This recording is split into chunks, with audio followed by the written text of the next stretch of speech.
Oui, je disais tout à l'heure, vous étiez en train de discuter avec la sœur Esther et vous avez parlé d'amour. Donc, je vous ai dit que je me suis souvenu d'une discussion que j'avais eu avec un frère musulman. Je ne sais pas si vous m'entendez bien, il pleut ici. D'accord. Et le frère disait en question il me disait que Allah il m'aime. Donc, je lui ai dit, bon, depuis peu de temps que je lis le Coran, j'ai pas encore vu un verset, on va dire similaire à Jean 3,16, qui dit que Dieu a tant aimé le monde qu'il a donné son Fils unique afin que quiconque ne périsse pas, mais qu'il ait la vie éternelle. Là, en fonction du verset en question, je ne parle pas de la mort de Jésus ou de la divinité de Jésus. Non, non, non. Je parle juste de l'amour universel et, comment je vais dire ça, l'amour désintéressé. Voilà, l'amour désintéressé de Dieu, au fait. Et vu qu'il m'a dit que Allah même, en tant que mécréante, si on va dire du point de vue des musulmans, est-ce que je pourrais avoir au moins ce verset? Parce que je lui ai demandé, bon, vu que le temps est un peu occupé, il ne m'a pas répondu. Est-ce que vous, au moins, vous pourrez me montrer au moins un verset qui dit que Allah il m'aime en tant que mécréante et d'un amour désintéressé? C'est-à-dire, Allah il... Comment Allah va te dire? Pardon, on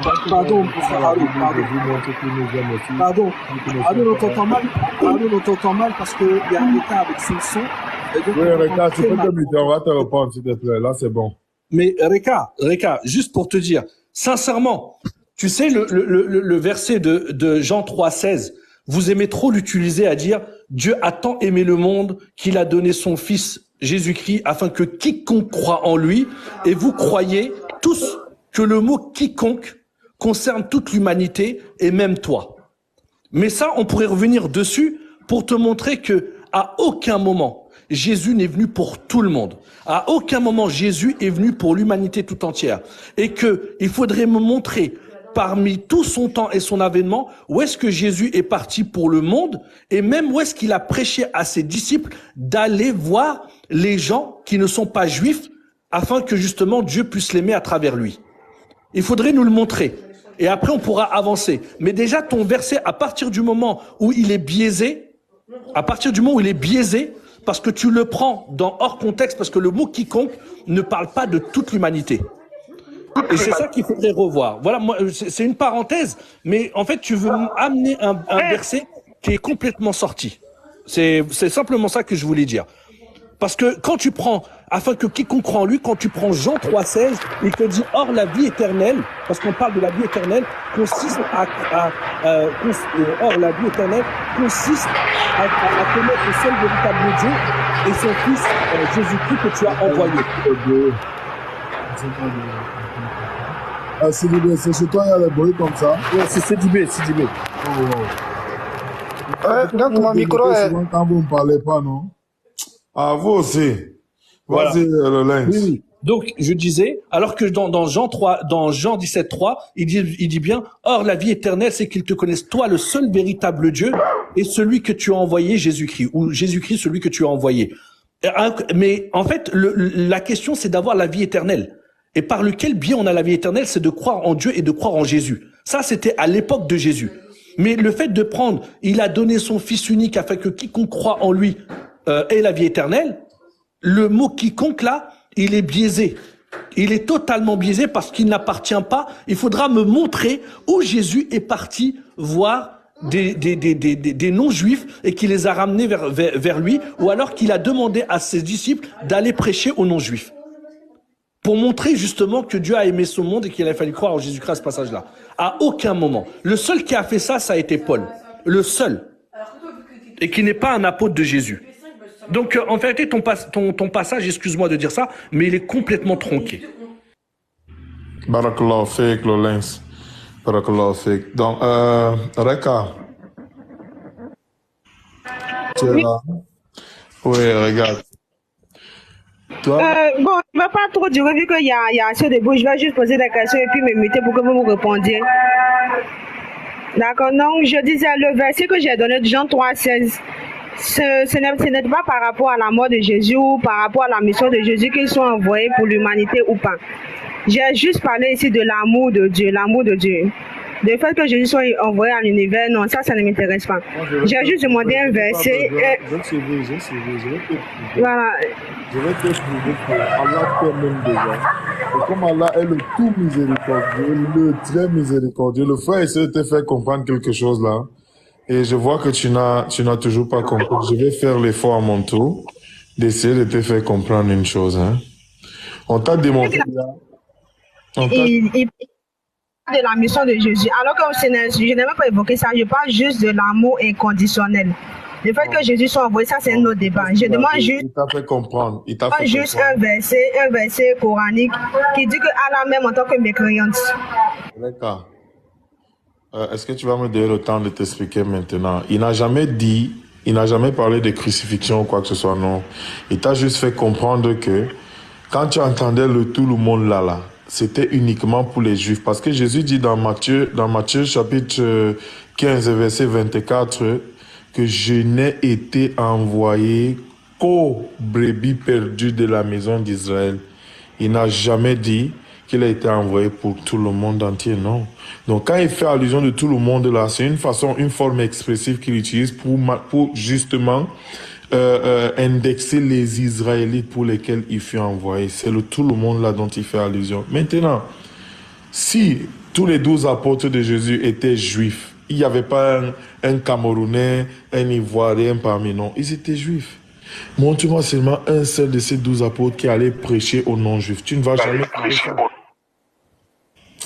Ah, les frères, vraiment, vous dérangez souvent, sincèrement. Hein? Wallah, vraiment, moi, j'aime pas les choses que vous faites. Vous êtes mutés, je ne sais pas pourquoi vous vous démutez toujours pour faire quoi. Wallah, moi, je ne sais pas ça. Ah, montre-moi un seul des 12 apôtres de Jésus qui était non-juif. S'il y avait un Ivoirien dedans, un Camerounais dedans, un je ne sais pas quoi dedans, là, oui. Maintenant, une autre chose, Reka. Tu as demandé, malgré qu'Allah, il est dur vis-à-vis des mécréants. Je vais te prendre un exemple parce que nous ici, on n'est que là pour te prendre des exemples, n'est-ce pas?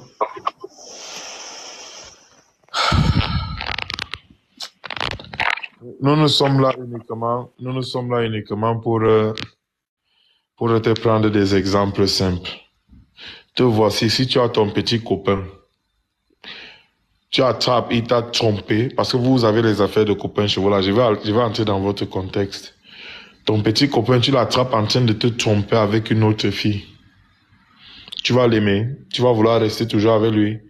Tu vas se réagir comme si de rien n'était. Reka.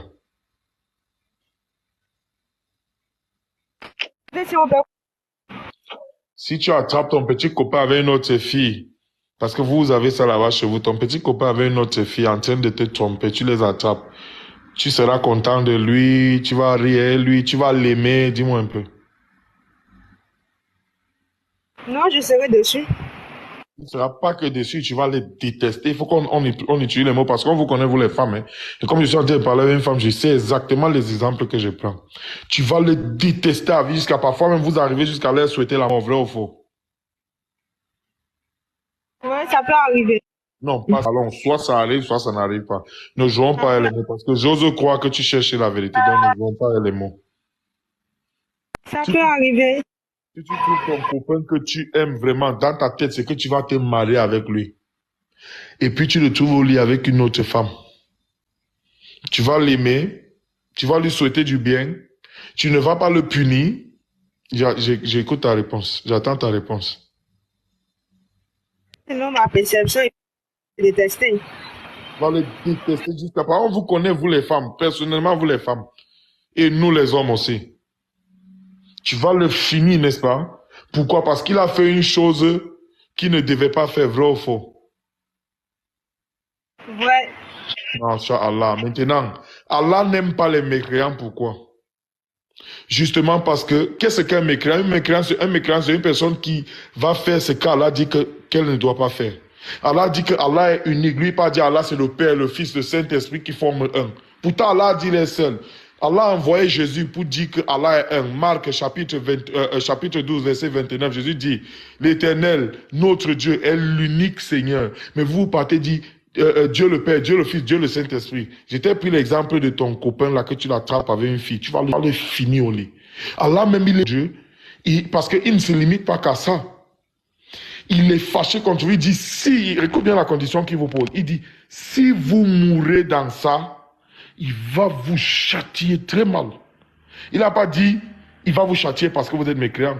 Il a mis la condition, si vous mourrez dans ça sans vous repentir, sans faire tel qu'il veut, faire comme tel qu'il veut, c'est quoi? C'est devenir musulman pour l'adorer lui seul. Il va vous châtier. Mais, si vous vous repentez, il est le doux et l'accueillant. Le très miséricordieux, le tout miséricordieux. Alors, vraiment, Reka, dis-moi un peu l'autre là. Est-ce que tu as bien compris le sens du verset là? Parce que si tu veux trouver un problème dans ça, cela voudrait dire que tu es en train d'encourager le faux. Donc cela veut dire que si ton copain te trompe aussi, quand tu vas le voir, il n'y a pas de problème. Comme tu veux qu'Allah soit miséricordieux avec toi. Pourtant, toi, tu es en train de le désobéir. Toi, tu es en train de faire des choses qui ne sont pas correctes. Alors, qu'est-ce qui se passe? Tu l'attrapes aussi comme ça. À ton copain là qui t'a trompé avec une autre fille. Ton copain que tu savais que c'est le futur père de tes enfants. C'est celui avec qui tu vas te marier. Que nanani, nanana. C'est que toi aussi, si tu vois qu'Allah est injuste là, parce que toi qui es sa créature, tu es parti l'associer le péché le plus grave à sa créature Jésus. Il t'appelle mécréant. Au lieu de te faire le repentir, pour qu'il puisse te pardonner, parce qu'il a promis que si tu te repens, sincèrement, il va te pardonner. Toi, tu choisis de mourir dans ça. Après, tu dis que pourquoi il est méchant contre toi? Pourquoi il est Dieu envers toi? Pourquoi toi, tu es prêt à ton copain que tu as attrapé en train de faire les... Je t'écoute. D'accord. Tout à l'heure, vous avez pris l'exemple du copain. Mais moi, je voudrais prendre l'exemple, on va dire, d'une mère.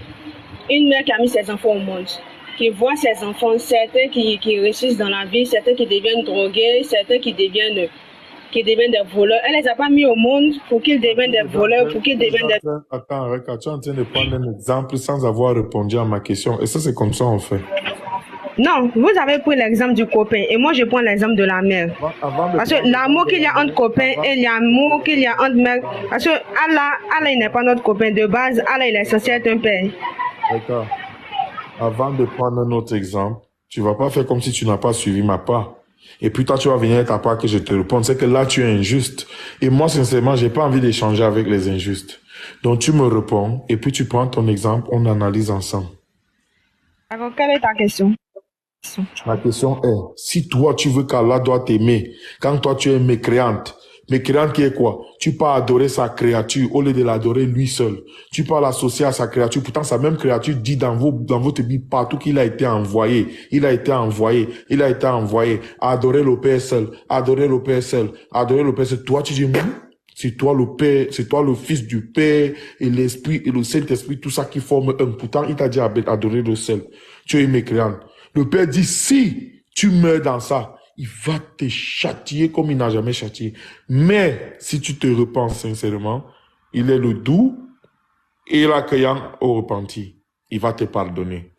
Maintenant, je te prends aussi le même exemple avec ton copain. Tu viens, tu le trouves sur le lit, en train de faire les bêtises avec une autre femme. Pourtant, c'est ton copain que tu aimes de tout ton cœur. Dans ta tête, tu sais que tu vas passer le restant de ta vie avec. Si tu veux qu'Allah ne soit pas dur envers toi, toi aussi accepte ton copain. Tu prends même la fille à laquelle il te trompait là. Tu dis que voici, ben, prends la vitamine, tu bois, vous continuez à faire les bêtises. Nous sommes d'accord? Mais si tu trouves que ce que ton copain a fait est mal, parce que quoi, il n'a pas respecté déjà qui tu es, il n'a pas respecté votre réaction, il n'a pas respecté votre relation, alors tu ne vas pas venir me dire qu'Allah qui t'a créé aussi, c'est mauvais qu'il te punisse pour quelque chose que tu as fait exprès. Je t'écoute.